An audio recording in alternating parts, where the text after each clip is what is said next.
La reine Elisabeth II est morte ce jeudi 8 septembre 2022 au château de Balmoral en Écosse après 70 ans de règne. Elle était âgée de 96 ans. Après l'annonce de la mort d'Elisabeth II, les hommages des dirigeants internationaux se sont succédés.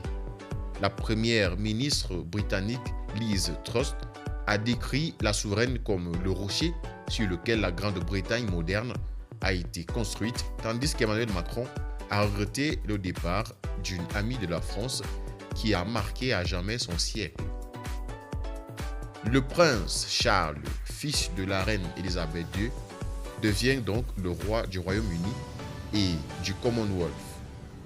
Il a pleuré la mort de sa bien-aimée mère, Sa Majesté la Reine. C'est un moment de la plus grande tristesse pour moi et tous les membres de ma famille, a-t-il écrit dans un communiqué publié par le palais de Buckingham. Après la mort de la reine Elisabeth, le protocole London Bridge doit organiser les funérailles de la souveraine. A priori, les obsèques de la monarque auront lieu 10 jours après sa mort, soit le 18 septembre, à l'église Saint-Gilles d'Édimbourg.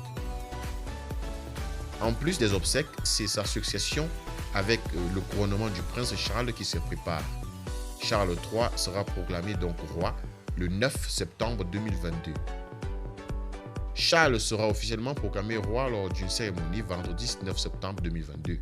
Une première partie de l'événement sera consacrée à l'annonce du décès de la reine Elisabeth II, puis le roi Charles III fera une déclaration et prêtera alors serment.